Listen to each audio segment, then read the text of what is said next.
August 28, 1982. Ipinanganak sa Baclaran si Julius Anthony June Saide, na mag-asawang Antonio Saide Jr. at Evelyn Galang na kapwa-tubong Baclaran. Pangatlo siya sa apat na magkakapatid. Siya din ang apo ng ating historian author, na si Gregorio F. Saide, sumulat ng mga libro ni Rizal. Pinalaki ng may disiplina, tiyaga, at kasipagan. Nagtapos ng elementarya sa Baclaran Elementary School Unit 2 at sekundarya sa Olivares College. Si Julius Saide, naging estudyante ko noong 1998-1999. Bilang isang mag-aaral, particularly sa kanya, tahimik lang yun. Pero pagdating sa talakayan tungkol sa larangan ng pag-aaral, maayos naman siyang magsalita. Talagang lumalaban niya pag meron kaming debate. Tahimik lang siya sa klase, pero pag naman siya kinausap mo, tinawag mo, sasagot ka agad yan. Sa ngayon, nagulat nga ako na hindi ko akalain na tatakbo siya bilang isang konsihal. And then, bilang isang guro, napakaligaya namin na makita namin aming mag-aaral na yumayabong kalaman at isa lang na yun na meron siyang pananaw sa buhay na gusto niyang tumulong sa mga kabataan, sa kanyang mga nasasakupan, na hindi ko akalain na ngayon ay intention niya na tumulong sa kanyang pamayanan. Julius, God is good. Sana magtagumpay ka kung ano man layunin mo sa buhay, sa iyong pamilya, lalo na sa iyong pamayanan. Hindi natutulog ang Diyos, alam ko ang iyong budi ay malinis, na nais mong tumulong sa mga taong nangangailangan. Sana matupad ang iyong mga layunin o ano man ang nais mo sa buhay mo. God will provide and God will help you. God bless you, Julius. Nakapagtapos din ng kolehiyo sa kursong Bachelors of Science in Foreign Service, Major in Diplomacy sa Universidad ng Lyceum of the Philippines. Hello, magandang hapon. Ako si Alvin Alexis Solis Izola. Kaklase ako ni June Saide nung college. Pareho kami kumuha ng Bachelor of Science in Foreign Service, Major in Diplomacy. I was also a president of the Student Council, and natatandaan ko nung kabataan namin, actually kinuha ko siya tumakbo sa Student Council, inayawan niya ako. Hindi ko alam kung bakit. That was my first heartbreak dahil nireject ako ni Badong. Badong kasi yung tawag namin sa kanya dahil nung kabataan namin, usong-uso ang tabing ilog at kamukha niya si Paolo Contis.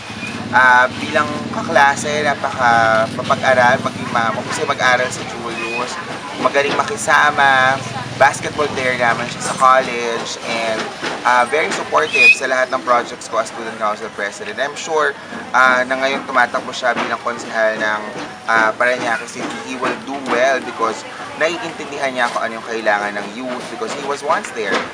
Very active sa sports, so I'm sure he will also promote that, and very active sa education, so I'm sure he will also support that. So hopefully you get to support June as he enter the arena of being a counselor in Parañaque City because he has very good endeavors in his heart that he would like to pursue, and I'm sure that would be a success if and when you get to support him. So please, supportahan niyo po si June. Maraming salamat. Good luck, June! Nakapagtrabaho sa Department of Foreign Affairs nang makatapos ng kolehiyo. Sa tuloy-tuloy na pangarap, siya ay nag-ibang bansa at napabilang sa ating OFW. Dahil sa sipag, tiyaga, at pagpupursige sa buhay, nakapag-ipon at bumalik sa ating bansa. At nakapagpatayo ng sariling negosyo.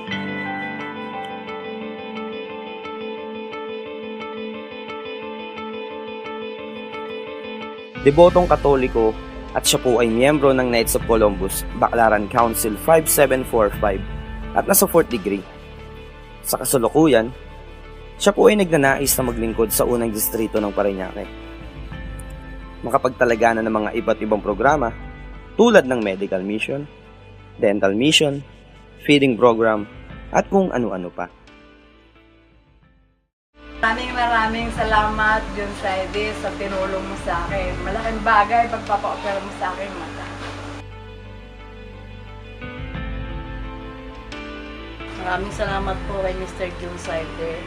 Kasi nung natulungan niya yung pagka-opera ng mata ko, tuminaw po yung pag-aking paningin.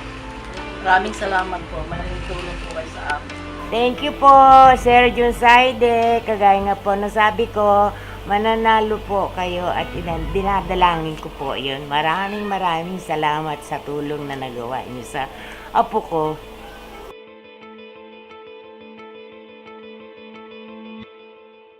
Thank you, John Saide! Dahil gumaling ang kapatid ko para po sa inyo.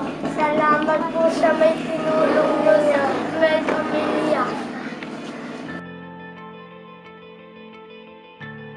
Maraming salamat sa tulong mo, Sir John Saide, na ikaw yung taong nalapitan ko na tumulong sa akin sa aking pangangailangan. Kaya maraming salamat po sa iyo.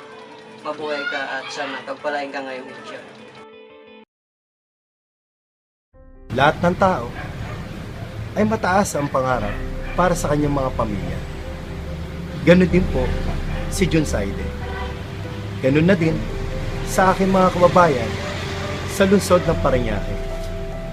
Hindi man may kakaila na marami sa ating nangangailangan ng serbisyo wala sa ating gobyerno. Sisiguraduhin po ni John Saide na maibigay ang mga pangangailangan mula sa edukasyon, medikal, senior citizen, sports, at kung ano pa man. Para sa aking mga kababayan, kung ang iyong lingkod ay mabibigyan ng pagkakataon, sisikapin ko po na maibigay ang kanilang mga pangangailangan at matugunan sa aking mga kababayan sa lungsod ng Parañaque.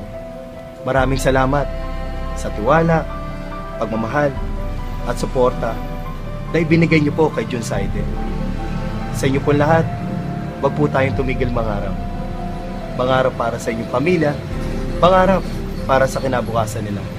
Dahil sa pangarap, nagsisimula ang pagbabago.